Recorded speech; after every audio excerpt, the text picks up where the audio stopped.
Welcome to this webinar for Cambridge Marketing College. I'm Neil Wilkins, and we're going to talk today about some of the current, and I'm going to use the word best AI tools for marketing.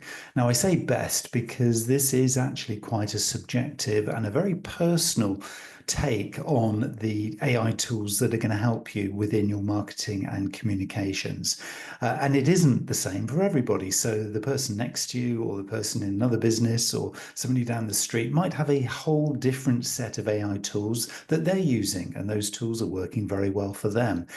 So it is a pick and mix approach, and what applies today may well be different tomorrow. So when we say best AI tools for marketing, for me, this is the current view of some of the ones worth testing out. Let's call it that.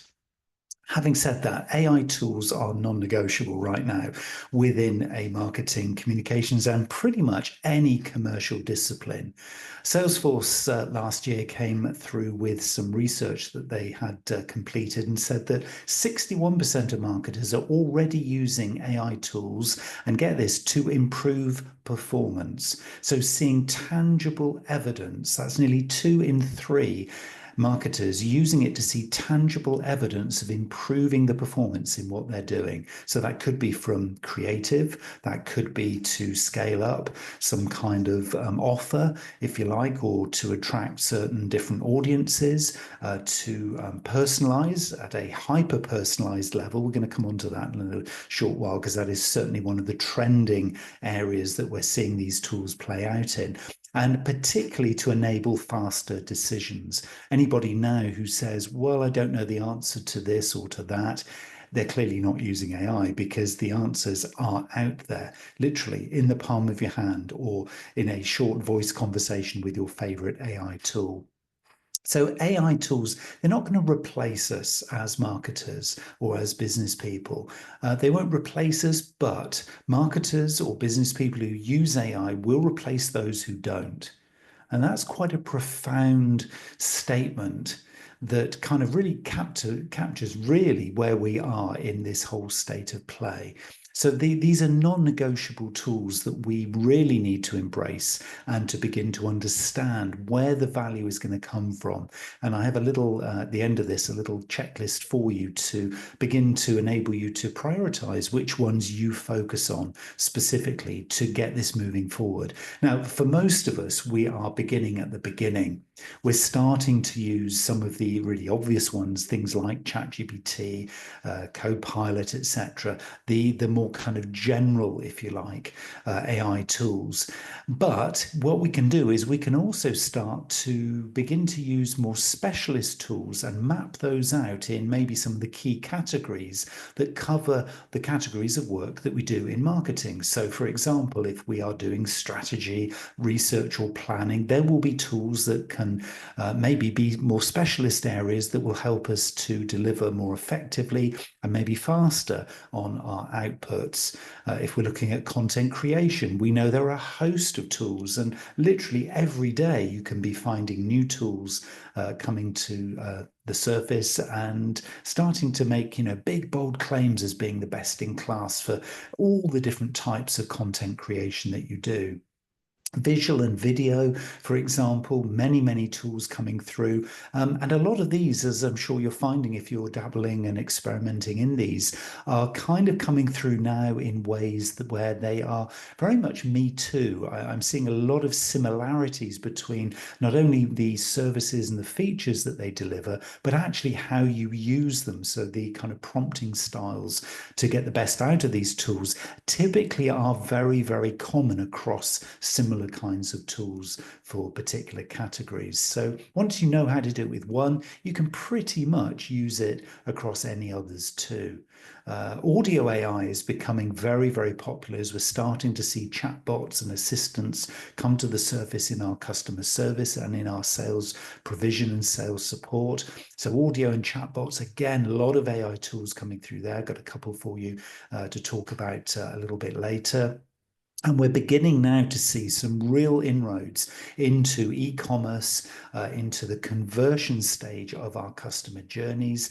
And of course, we're seeing automation agents become really practical and actually usable. So they're moving from the domain of the techie or the coder into kind of very much a drag and drop, very much more simple interface that enables the likes of you and I. If you're not technical, I'm not a techie. I'm very much a marketer. I enjoy the emerging technologies, but I'm not a developer. I'm not a coder. So they're now coming into vision for us. They've come over the horizon and they're now available to us to be able to use as, mere mortals, non-techies. So a lot of these tools are now being able to be used for specialist reasons and specialist purposes. And I'm going to break these down into little bite-sized chunks and give you a little recommendation of one that I think as a marketer could suit you if you want to go deep into how to use these on a one-by-one basis. But if you've got your own favorites, again, I'm not suggesting that you have to move away from those, but these are ones that I'm seeing probably on balance more marketers in my travels and conversations getting value and actually measurable value from over the others that are available. Now, I'm going to begin with one that is becoming probably one of the, after maybe ChatGPT, one of the most quoted examples of an embedded AI in what might be, you might term your daily workflow. Now, many of us are working within a Microsoft environment. So if you are tied down in your organization to Microsoft Teams, Microsoft 365, the Office suite, all of those kind of very, very sort of integral to our day-to-day work kind of systems, then you will be almost certainly being encouraged to use Microsoft Copilot.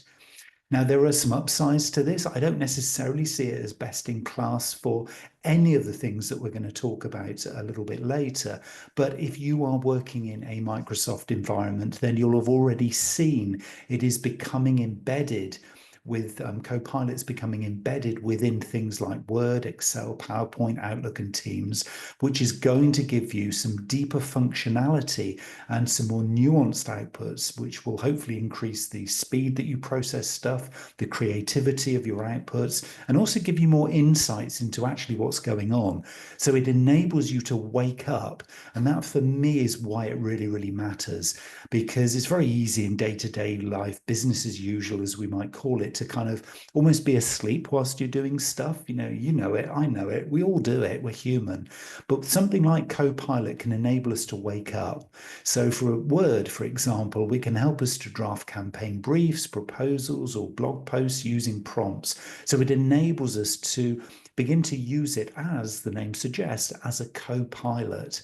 In Excel, for example, we can use it to analyze campaign performance, customer data, and some return on investment trends that might be hidden within the data of an Excel spreadsheet without taking that spreadsheet out and putting it into something like ChatGPT.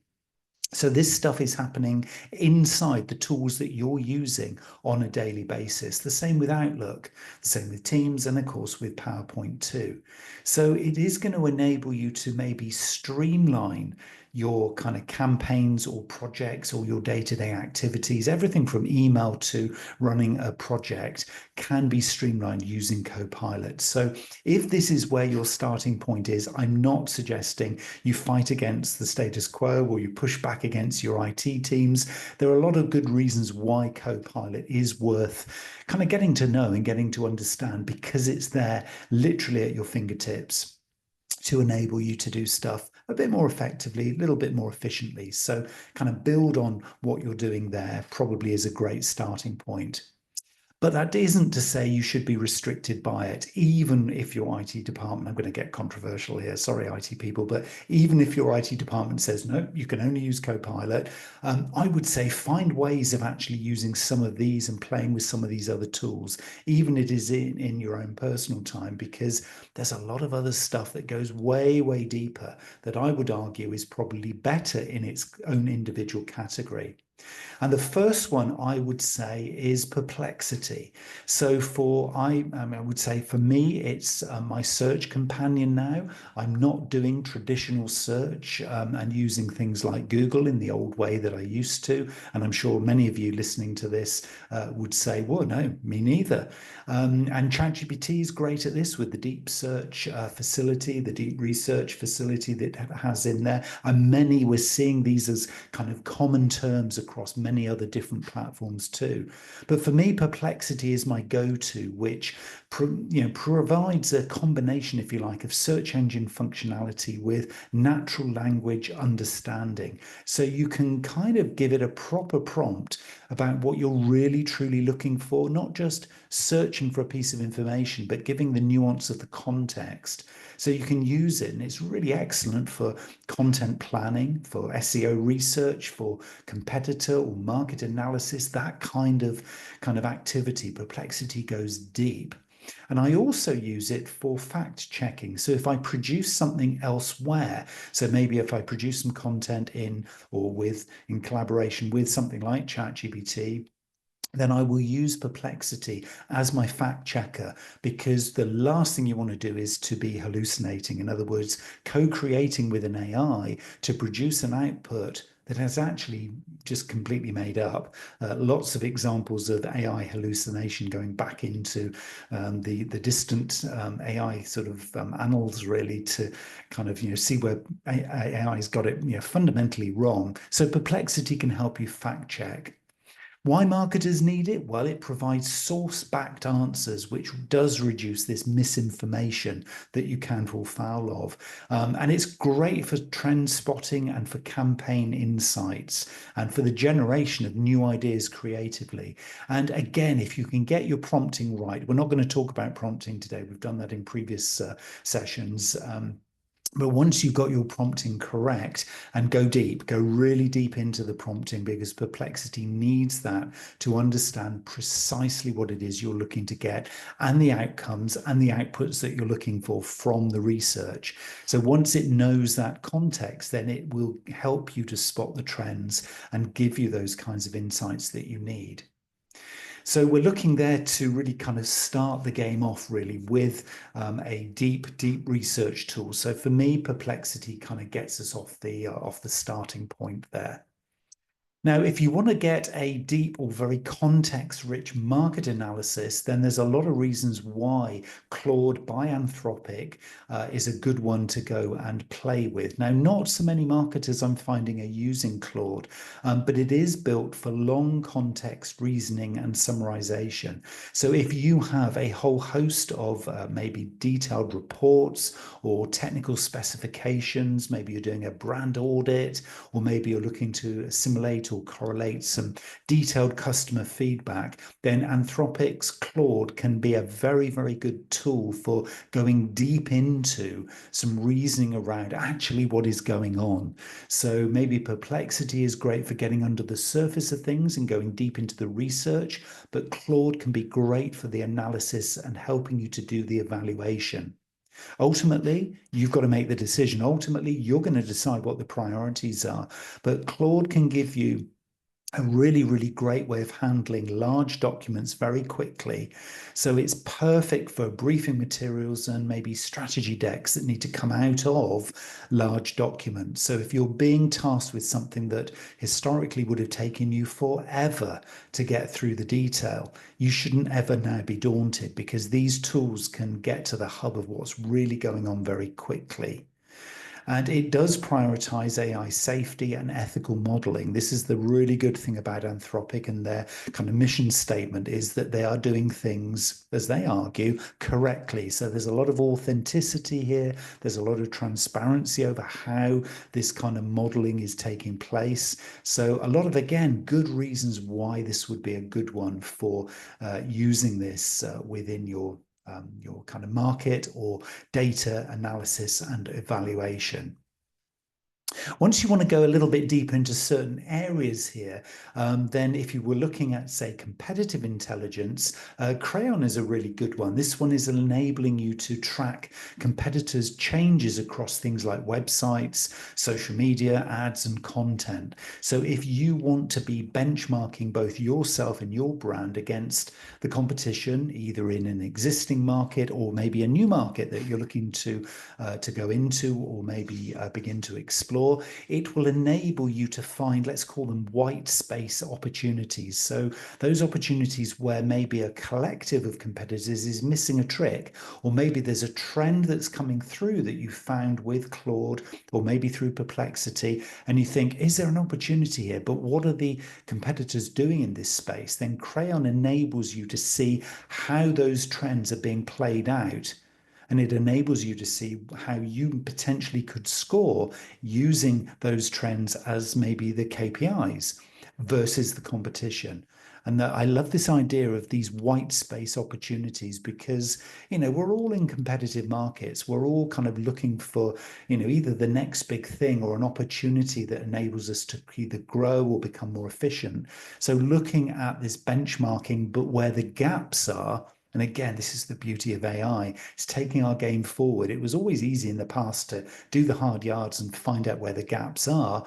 But then what are you going to do about it? That's the key here with something like Crayon. It enables you to turn the information into intelligence. In other words, adding the analysis and evaluation behind what you see to enable you to make better decisions, and then take strategic actions and develop plans and campaigns to move your game on, knowing that you can trust the data, knowing the data is really up to date.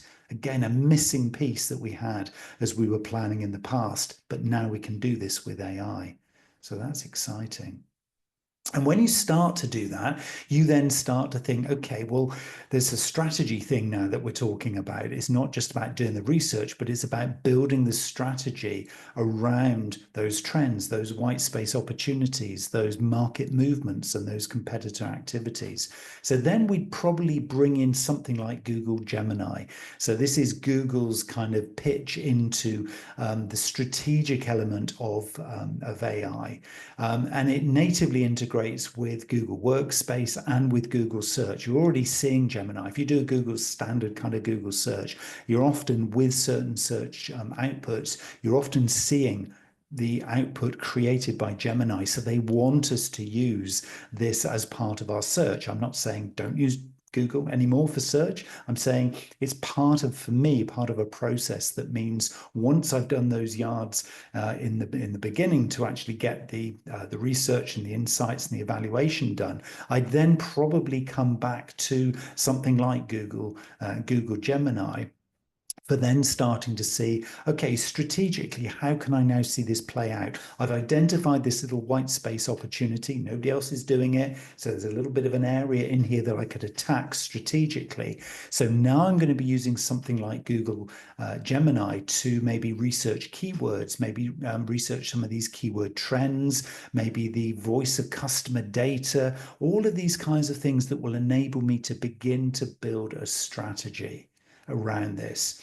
And of course, you can run Gemini in Google Docs, for example, to auto-summarize reports, or maybe create a SWOT analysis for new markets. So you're starting to build, as you go around your kind of teams and colleagues, to start to build the strategy around this new market opportunity that you've created using the support of these AI tools. You're now starting to bring it back into maybe a Google kind of centric kind of position. So you're kind of knowing that you're doing stuff that's going to appeal to Google when you start to roll it out, because you've used Google data or Google Insights and strategic insights to start to create the angles and the priorities that you're going to be using. So you're kind of joining the dots here of all these opportunities, and you're playing with these tools, but you're also beginning to set up an environment in which, when you start to do outputs, those tools will reflect back to you that you're doing the right thing.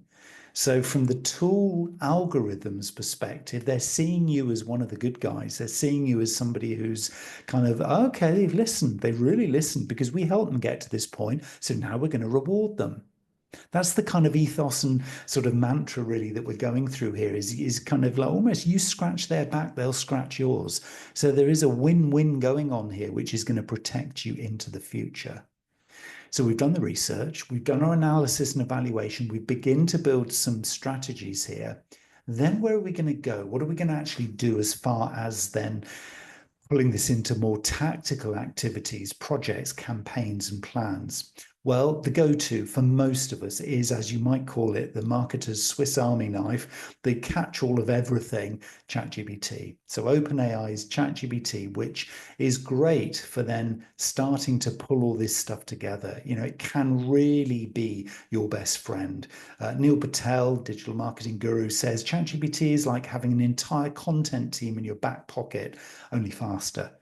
And of course, it does more than just content creation. I mean, it's great for generating appropriate headlines, product descriptions, campaign ideas, tone testing. You know, there are many plugins and GPT extensions now that will extend its functionality into assisting you with SEO, with A/B testing generators, and it really works. And this is why it's so powerful for marketers. It works as a co-creator and editor, not just a chatbot. So it's not going to give you the answers, but you're going to be able to co-create. And I love the word collaborate with it.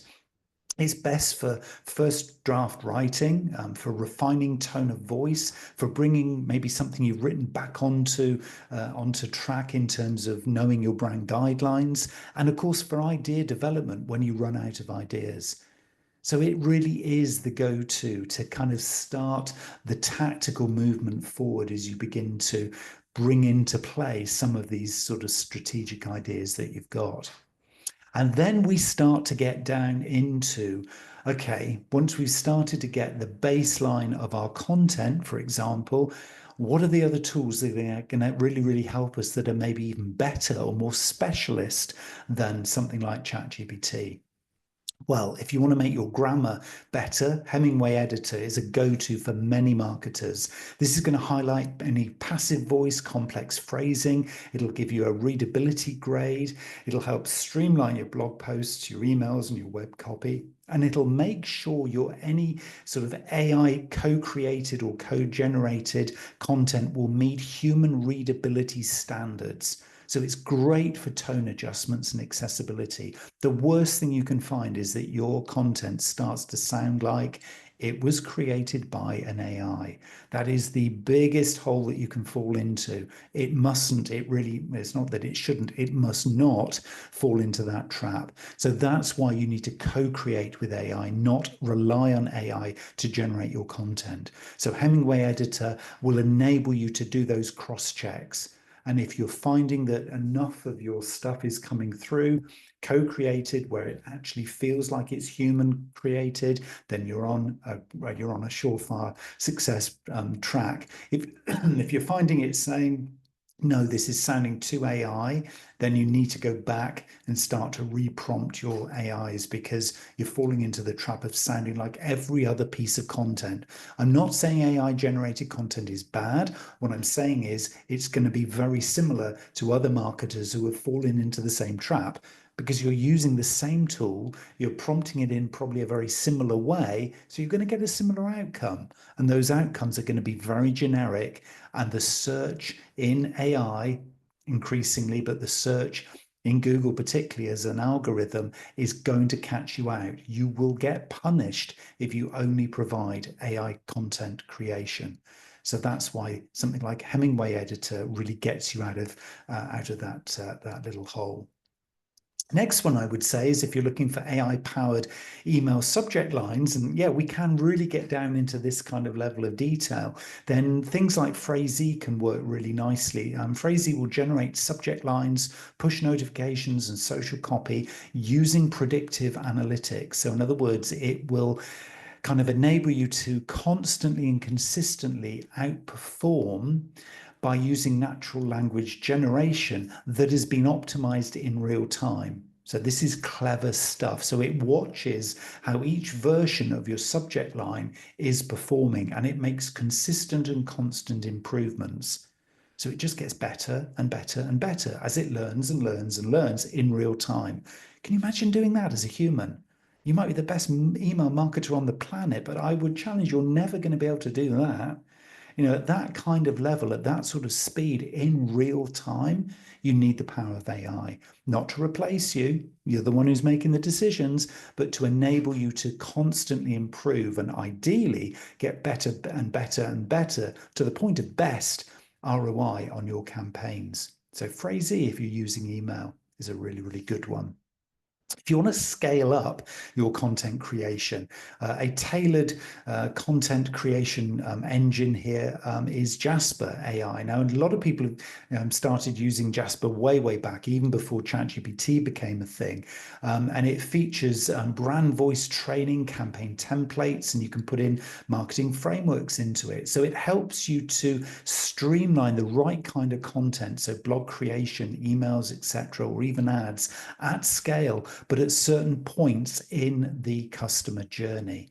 So it's enabling you to co-create or collaborate with built-in workflow features. That's an interesting one because up to this point, we've talked about actually you kind of driving the campaign and then dipping in and out of these tools as you need them, as you go through driving this as the project or program manager. Something like Jasper enables you to kind of almost hand over the reins of that processing of the workflow of your content to the AI. Now, of course, you're still overseeing it, but it gets interesting when you do that because it enables you then to take a strategic overview rather than worrying constantly about the tactical doing all the time. So you can take that one level step, kind of one higher, if you like, in the hierarchy of what's going on here, which again might get interesting for some of you as you start to become a little bit more senior as these kind of, let's call them AI agents or AI assistants, these tools start to take over some of the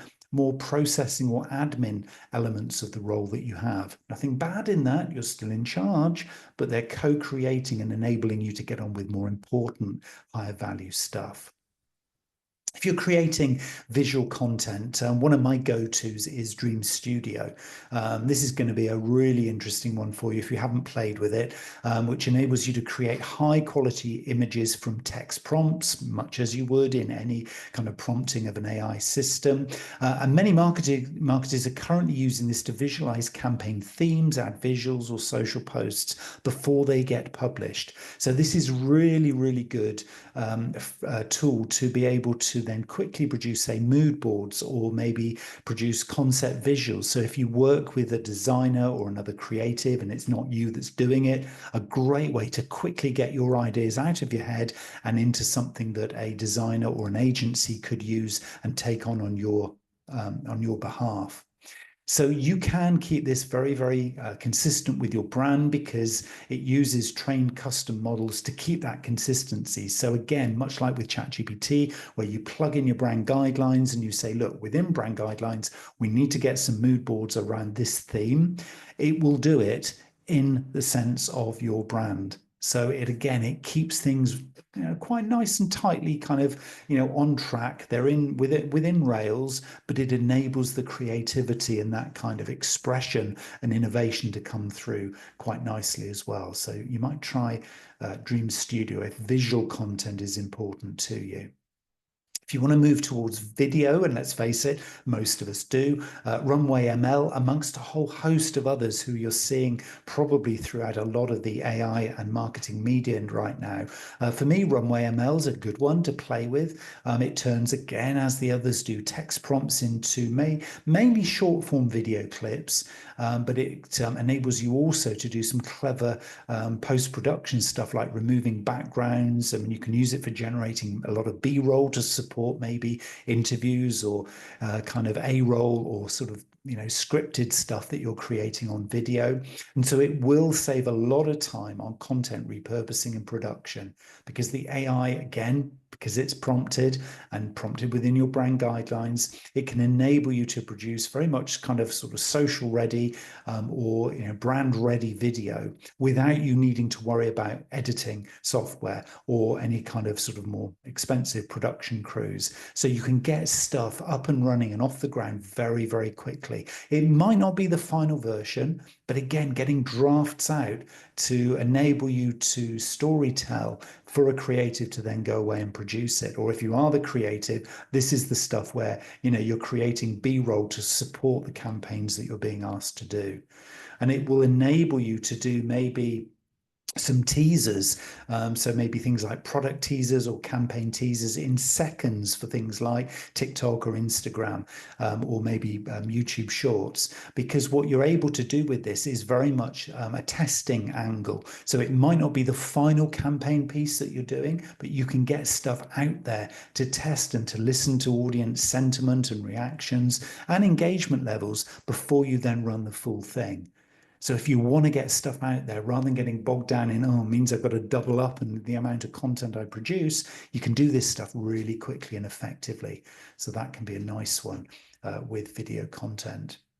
If you need to be thinking more about creative video editing, because that is your thing, and maybe you're a content creator listening or watching this, then Pika is a good one, which generates and edits video with dynamic camera motion and scene changes. So this is great for building fast-moving sort of storytelling, if you like. So if there's a lot of stuff you've got going on, you're producing a lot of stuff, then it will learn about your brand style in terms of the scene and kind of video editing sort of styling, if you like, that you want to be doing consistently across different campaigns. So this will enable you to run, again, teaser trainers, maybe animated storytelling and AI-powered cut downs if you need to.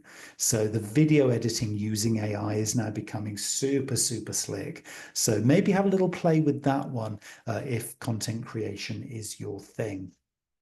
So we've looked at words, we've looked at grammar and correction, we've looked at images, we've looked at video in its varying forms. What about sound? What about music? Well, Suno has been a big favorite of mine for quite some time, in fact, since it very first came out. Others, as with all of these tools, are available too, but Suno allows you to input a genre or a particular vibe that you're interested in, and it will compose custom soundtracks for you. So it's great if you need intros or outros to your podcasts or your webinars, or an event or conference. You want some kind of jingle or kind of maybe video background track, whatever you want. It is a very, very low cost way of creating and tailoring your soundtracks to the mood of your campaign or your event instantly.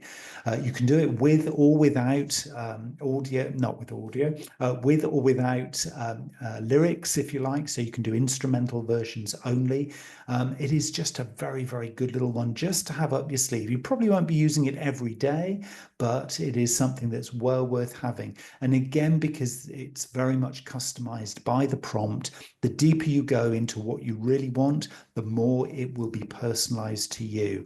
So don't do very simple little prompts, because that's what all the other marketers are going to be doing, and they will get a similar output to yours. The deeper you go, the more nuanced the outputs will be, so the more personalized they are for you. Again, this co-creation is coming through loud and clear here. As it is, when we talk about voiceover, a lot of us are using now these kind of hyper realistic voice cloning for doing a narration for marketing videos, maybe explainer content and podcasts. I'm currently exploring and playing with a short form training course, a little mini training course where I've got an AI voiceover narrating the training course. And it is super clever and it's really good. It sounds human. They're getting better by the month. So you can turn, blog posts into AI narrated podcasts, or maybe explainers on YouTube. Don't accept the first version, go deeper. Make these things work hard for you. If you find that the scripting isn't actually playing sort of into a very human-like sounding kind of voiceover, then adjust the script and it will. I promise you, the more time you spend with these, the more you train them, the more you teach them in what you want, the better the outputs. And once you get an output you like, you've got it consistently for the future. They're really, really interesting. So how do we pull all of these elements together? Well, we're starting to see the kind of, this is almost like the advent, if you like, or the very first wave of what are called no-code AI tools. Now, with no-code AI tools, these are tools that have traditionally been quite complex. They have required some knowledge of coding to be able to work properly, but they are now starting to be available to us through either text or voice prompting. And one that is really coming through now loud and clear as one of the leaders here for automating marketing activities, be they a full campaign or maybe short bouts of or bursts of admin that you do, Make. And I will, if you've heard me talking about sort of AI tools in the past, you'll know that this is one of my favorites.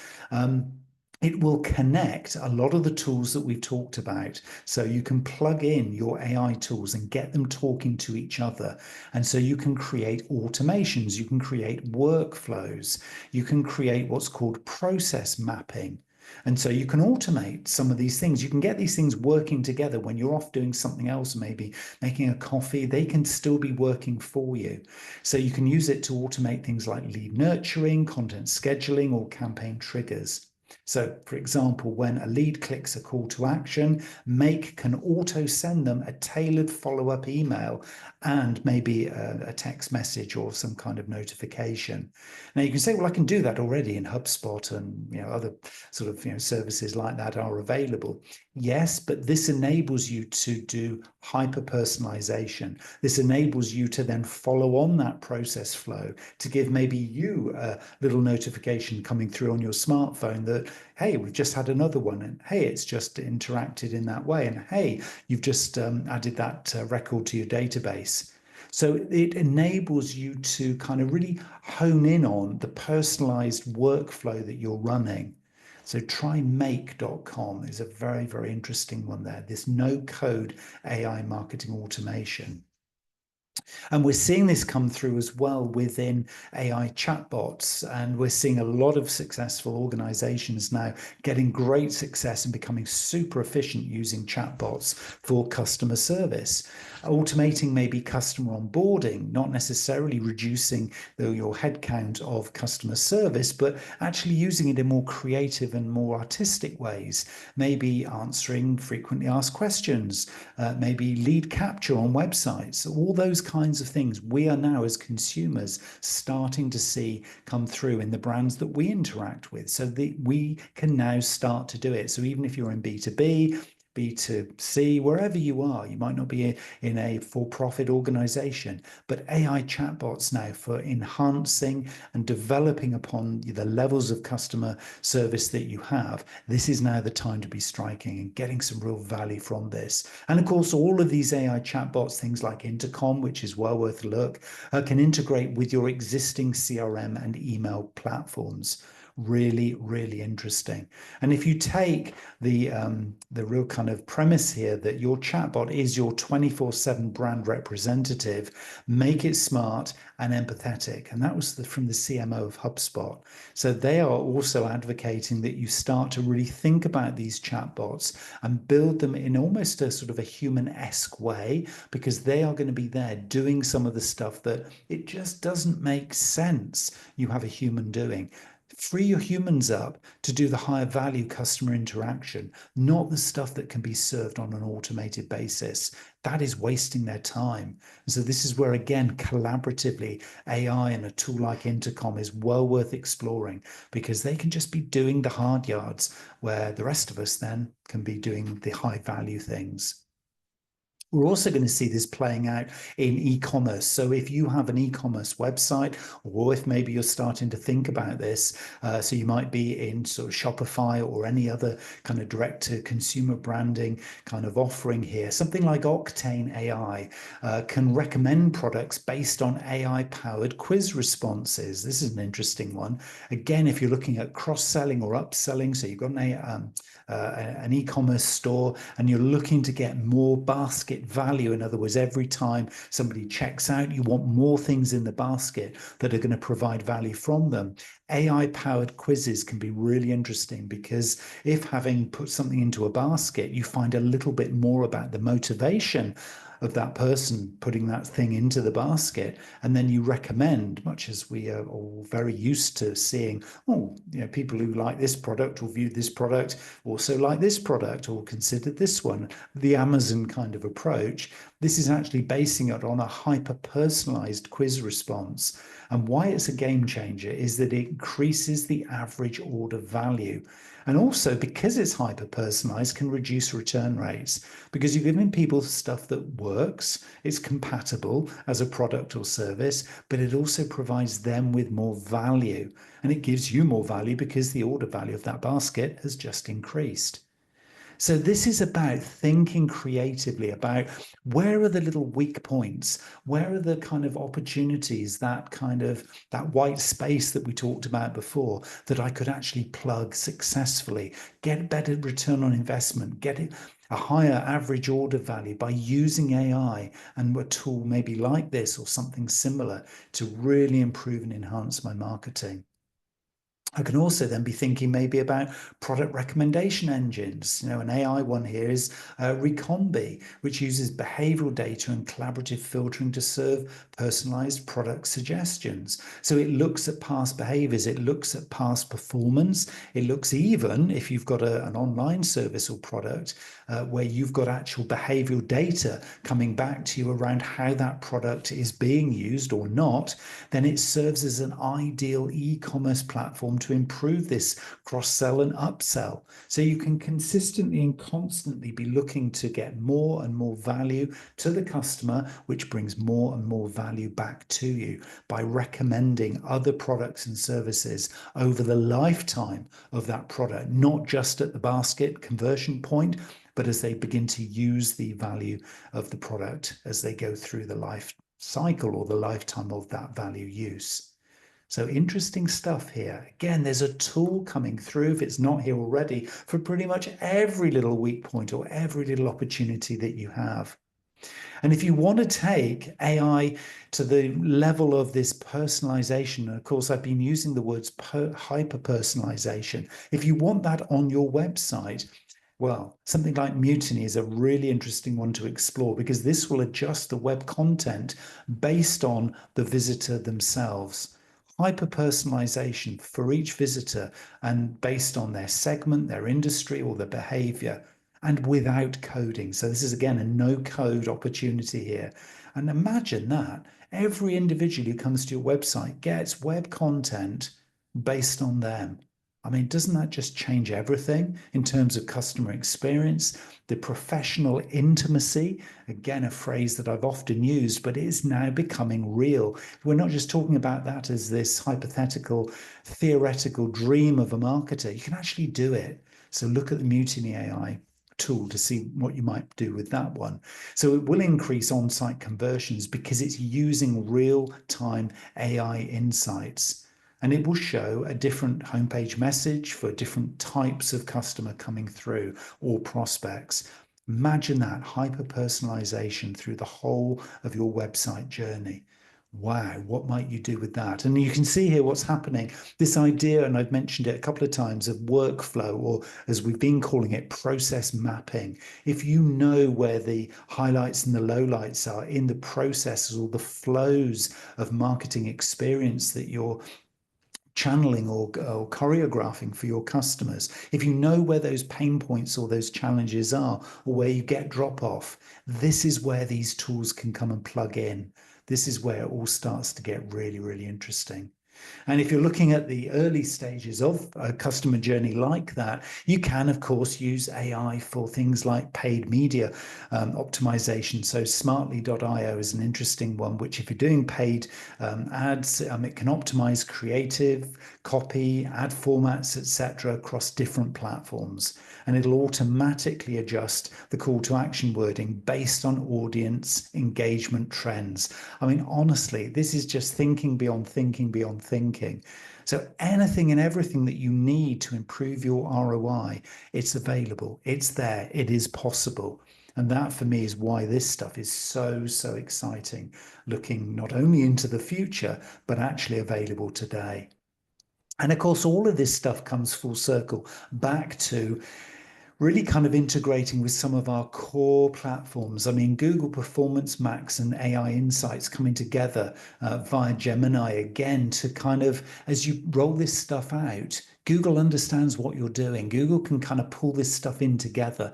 You know, it is doing a lot of stuff in the background. And I think what we're going to see in the coming kind of months, and I think it is only coming months, it's not years, is that we're going to see a lot of these tools start to become very Google friendly. Google is going to be using some of these winners in this game, or this race to the top in all these specialist disciplines, to figure out how it can create and develop its Google Gemini algorithms. And so what's going to happen is that the more as marketers we start to use the best in class of these specialist tools, the more Google then reflects that in the search results. So the more we do the right thing, the more we get found, the more benefit then that we get because Google is aligning with what we're doing. So there's a win-win, win-win-win all the way through the whole journey of being a marketer.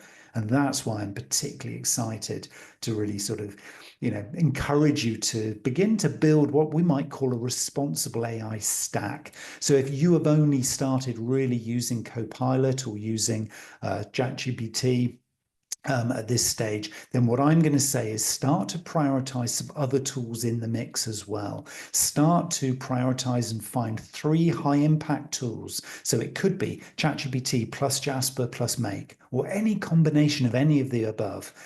Start to think of ones and prioritize ones that are ethical in data usage. So check their terms and conditions, check the background of the organization, and make sure it's kind of in keeping with your kind of ethos and your mission. Check for ones that are transparent in the AI outputs. They need to be honest working with you as a marketer and as a brand as much as you are with them. Make sure it's customizable to your brand. Only be using tools where you can put your kind of guidelines and your prompts in at a very deep level so they truly understand and they're almost working as part of your team or as part of your organization. And only go for ones that are going to be easy to integrate and scale. That's important. What you don't want is a load of stuff just adding to your already full day. What you want to be doing is ones that are going to plug in nicely. And so if, as I said right at the start, if you're already tied into a Microsoft environment, that's probably where you're going to start. But make sure that you can integrate a lot of these other tools in together. And something like make.com, that integrates these things, really effectively. So all the Microsoft tools can be put into Make in that workflow. So those kinds of things will work for you. And each and every one of us, me included, will have a different answer to all of these questions. But the idea, the concept behind trying to figure out what is my responsible AI stack is something that's good for you and that works and makes you more efficient. It's good for the company or the organization or the brand that you represent. So it's kind of in keeping with the guidelines there and the best practice ways of working. And it's also future-proofing and protecting you for the future. That is also really, really key. So responsible AI stacking is key here. And then when you start to look at that, think about, and this is the final point I would suggest you look at, is what's your biggest opportunity currently for AI? So we're not looking into the future. We're not going to go into this with fear. We're just thinking right here today, what is my biggest opportunity? Is it personalized content, that hyper personalization I was talking about? Is it better automation because I just simply don't have the number of hours to do what I need to do in the day? Well, then maybe it's automation.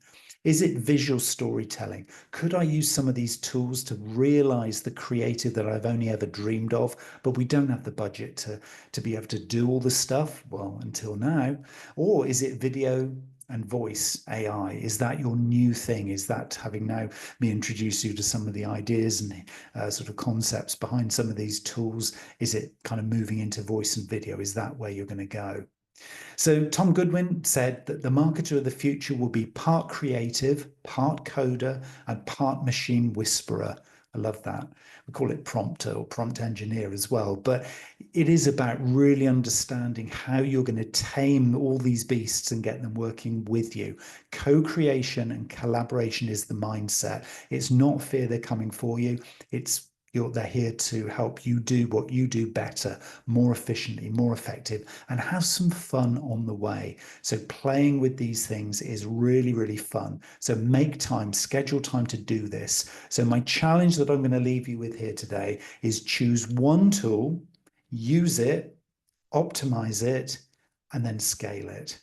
And that will be the best way that you can start with all of these best AI tools that I've shared with you for marketing to start to get some control and to hopefully get some really great ROI in the marketing that you're doing.